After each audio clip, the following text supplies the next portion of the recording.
You are not the story. So I think when you're selling a story or you're trying to pitch a story towards a publication or you're trying to get more press coverage, it's why. Why does it matter? Why do people care about this? Why are they interested? Why this publication? The who is very far behind in that. We're taught what, why, who, where, all that. I think that's completely scrap that, just focus on the why.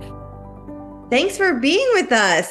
We're going to jump right into these juicy questions I have for you today. So, my first question for you is why is media visibility so important for sexual health professionals, and what opportunities does it open up? That's a great question. I'm so excited to delve into that. So, I think first looking at actually why we talk about sex is a really important part of it. For me, I believe when you can talk about sexual health and happiness, people have a better relationship with their body, a better relationship with their well-being, and that's really the message you want to get across and get into the media, right? And so when it comes to being able to talk about sex, you need to be able to actually have it in mainstream conversations, and you need to be able to shift attitudes. You need to be able to get rid of the shushing, the shaming, the sidelining of it all. And so to get those conversations in the media is not just important for yourself as a personal brand and for yourself as like building a business, but it's just important for the actual wider conversation around sex, because the more we can talk about it, the more work we can do, the more spaces we can be in, the more conversations we can create, and just the more change we can kind of have within this field as well. Oh, absolutely. Love that answer. For someone just starting out, what's the best first step to getting quoted or featured in a media outlet?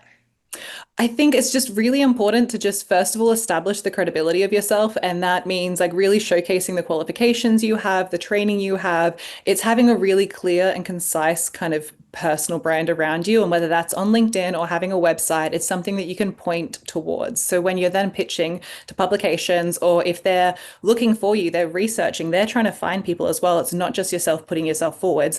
They've got a solid place to look, and they can see this person knows what they're talking about. This person is credible to talk what they're talking about. And this person is a good talker. Have some videos of yourself talking, whether that's Instagram videos, YouTube reels, whatever it be. Show that you can talk, show that you can be concise with what you're saying, that you've got a clear message, that you're not waffling too much, and that you're engaging in how you present as well. So definitely just kind of establishing that initial foundation of website, LinkedIn, place that you can point towards, place that people can find you, and then that's where the snowball starts. Oh, fabulous tip. All right, so now we're going to talk about mistakes. What are some common mistakes professionals make when pitching their work to journalists or editors? Oh, this is a great one. I love this question.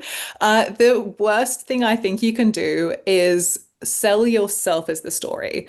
You are not the story. So I think when you're selling a story or you're trying to pitch a story towards a publication or you're trying to get more press coverage, it's why. Why does it matter? Why do people care about this? Why are they interested? Why this publication? The who is very far behind in that. Like we're taught what, why, who, where, all that. I think that's completely scrap that, just focus on the why. And when it's the why, it's an actual story. How does this relate to the current affairs? How does this relate to conversation in media at the moment? How does this relate to what then you can offer in it?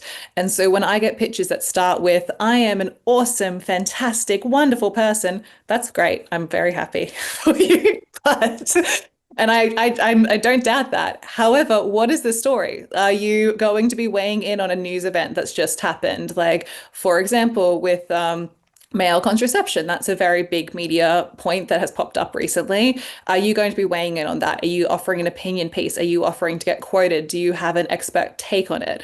Are you, yeah, that's what we're kind of looking for is when we're wanting to know who you are, it's how do you help this story move forwards? So definitely focusing on what the actual story is first rather than who you are is very, very important. And same goes for whether it's, I've just launched this cool course or I'm doing this podcast or I've got this new research or I'm doing this collaboration. Like that's not going to make a headline for somebody. The headline is going to be, how does this relate to the reader? How does this help the reader? How does this inform, engage, add awareness? And how does it relate to actually what's happening in the world today? And that's the finding that hook, finding that peg, finding that kind of beginning point. That's where you shape your pitch around. So definitely kind of leave all your accolades and all the celebration about yourself towards the end. Focus on what you can actually offer to that publication in terms of how you can support their coverage going forwards. Did you know a lot of people watch our YouTube videos and never subscribe to our channel? Before you finish this video, take a moment to click subscribe. Oh, amazing tip. So, what would be an example of like a great lead-in sentence? So, instead of saying like, "Hey, I'm an awesome sex educator," like what would be a sentence that would jump out at you for an example? So I actually think I try to not give too many examples in this sort of way because everyone's going to be different. So when you're pitching to journalists and you're talking to media, there are so many other things at play when it comes to the decision they make. And so your subject line, your first line, those things, it will depend on the person you're pitching to. It will depend on their interest, their like time, their capacity at that time. Like, are they even at their desk? Have they just seen it while they're like going to pick up their kids from school or they're on the train? Like, journalists don't work regular hours. So if you're pitching within 9 to 5, it doesn't mean they're necessarily going to be at their desk when they see it. What else are they doing that day? Do they have 10 other stories on their list? They might be like, oh, that's interesting. That's cool. I'll go back to it later, kind of forget about it. Or I've been assigned so many other things, I can't really get to that right now. So it's not necessarily that you've pitched it wrong or that you've done something different on why they don't reply. And so when it comes to engaging, it really is finding who the right person is actually to talk to. That's a really big point. Sending out 100 pitches to 100 people, that's not going to land you anymore. Stalk them on LinkedIn. Find the specialists, find the people that have been writing stories about it. If you're pitching to a publication, who else has been writing the sex stories there? Who else have been writing stories about relationships? Find those people. Are they contributors? Are they outside sources? Or are they within the kind of media company? If they're within, those are the people you want to be talking to and pitching to. So yeah, when it comes to examples, I think it's quite tricky because everyone will.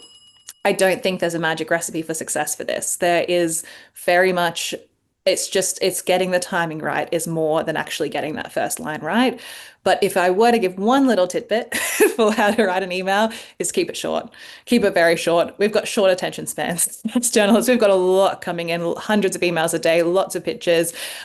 Just very much keep it short, keep it simple. If they're interested, if they have the capacity, they will reply. Don't be afraid to follow up. You might need to do that to get a reply. And if you don't get an answer, it's not necessarily that you had a bad pitch. They just might not have the capacity at that time, or it might not be the right place for them. So keep pitching, keep trying, keep doing it, and kind of just go with the feedback you're getting. But the best part of all of it, just research who you're actually sending the email to. That makes a huge difference. Oh, that's a great tip. Keep it simple, follow up, love Yeah. it. All right, could you share a strategy or example of how someone in the sexual health field successfully built credibility through media exposure? I mean, I would point to everyone in Australia. I've got an Aussie accent. I'm Australian. The Aussies know what they're doing. The Aussies are in mainstream media. They are doing it right. If you look at people like Chantel Otten, she's fantastic with what she's been able to do and how engaged she is with the media, getting kind of, she does a lot of interviews with breakfast shows, with kind of like talk shows. She gets lots of press coverage. And she's just really made that a really integral part, I think, of how she does her brand and has built those relationships, which are really important.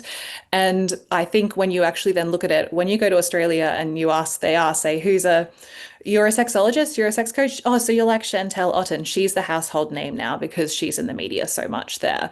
And I think, yeah, she does op-eds, she does articles, she does interviews, she's on podcasts. Like she's one of the first people I ever heard on a podcast that said, I'm a sexologist. And they went, what? What's that? You can study that at university? Like, how do you do that? And so I think definitely also looking for those like non-traditional media platforms, like podcasting is such a big space right now. It brings you the same, if not more, kind of like scope and reach these days. So definitely go for those non-traditional ones, and then kind of you will get put into the mainstream media that way because they will also then use those non-traditional opportunities to actually see they can talk, they know what they're saying, they're engaging, people are responding, people are excited, we can take this further. So yeah, definitely kind of starting non-traditional, get into traditional, that's good, but just keep building those relationships. And while, some people might say media's dead, TV's dead, these things are all gone, it's all social media. These things are still really important for credibility. It's still really important for like backing yourself as a personal brand. So yeah, I think to make yourself a household name, media is still so, so important. Oh, great answer. So looking ahead, how can professionals use both traditional and social media together to amplify their message and reach more people? Oh, that's a perfect bridge right there from the previous one.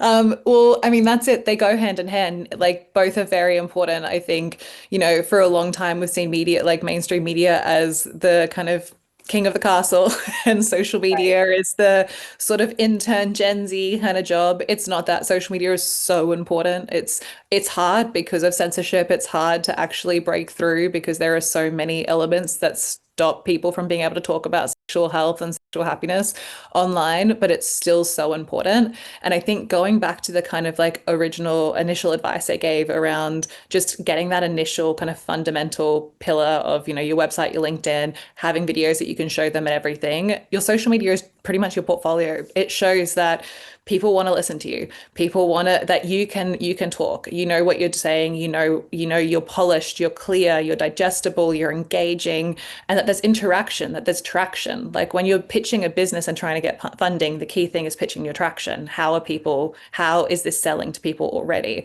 And that's what social media does. It gives you a selling point for the media. It shows that you are credible, shows that you're somebody that people want to listen to. So that definitely is a really crucial part of it at the moment. And it just pretty much creates this nice little circle. So if you do good social media, you can get good media coverage. If you do good media coverage, that also amplifies your social media. It keeps serving each other, which is fantastic. Oh, amazing.